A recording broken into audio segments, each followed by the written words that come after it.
आज पनि हेर्नु साथीहरू यस्तो धुलो उडेको छ। 11 बजीतिरबाट फेरि हावा र धुलो चल्न सुरु भएको। अहिलेसम्म रोकिएको छैन, लगभग 4:30 हुन लागिसक्यो। बाहिर निक्लिन सकेको छैन। अनि के छ भने हावा मात्र चल्दै हुँदैन, यस्तो धुलो र बालुवा उडेको छ नि।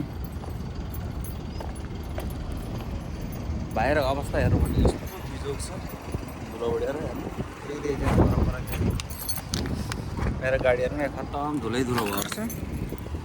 आज लगभग 3-4 दिन भयो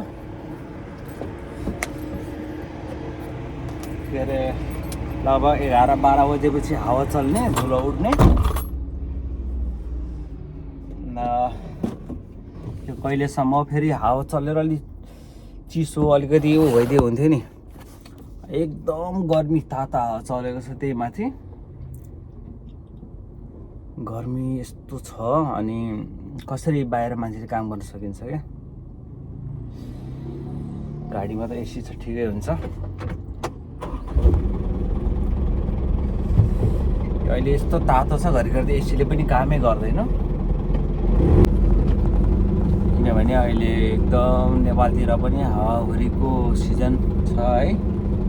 अनि एकदम आगलागी हुने सम्भावना धेरै हुन्छ। अनि वनपाखा जङ्गलतिर डढेलो लाग्ने सम्भावना धेरै हुन्छ होइन। यहाँ पनि त्यस्तै छ। अब यस्तो सुक्खा मौसम छ यहाँनिर, हरेक दिन 1-2 ठाउँमा आगलागी नभएको हुँदैन क्या। जता पनि दमकलहरू कराएर कुदिरहेको हुन्छ, यति ठुल्ठुलो आगलागीहरू भइरहेको हुन्छ। यहाँ चाहिँ खै के हो लापरवाहीले पनि हो कि हर चिजमा सुरक्षा सेफ्टी हुन्छ होइन।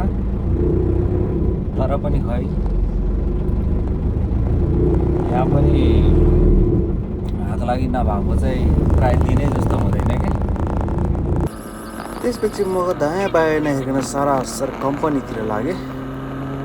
र कम्पनी पुगेपछि मैले आफ्नो गाडीको ढोका पछाडि खोलिसकेपछि मैले आफ्नो खाली बास्केटहरू चाहिँ मैले किनभने तल झारेँ। मलाई गाडी खाली गर्नु छ, किनभने भोलिको लोडिङको लागि तयारी पनि गर्नु पर्यो होइन त साथीहरू। यस्तो छ साथीहरू होइन। चाहिँ डेली काम चाहिँ यही हो।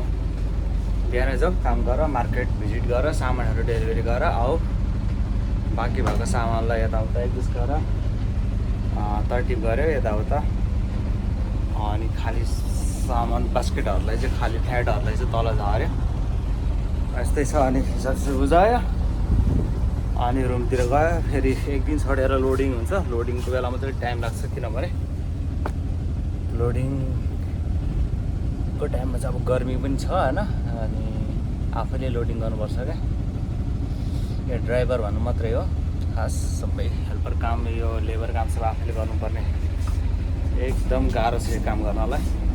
जो यसको बारेमा त्यति अनुभव त्यति छैन त्यसलाई चाहिँ गाह्रै हुन्छ, किनभने यो काम गर्नलाई 2-4 महिना वर्ष दिन कटाउने एकदम आदिन्छ क्या नयाँ मान्छेहरू।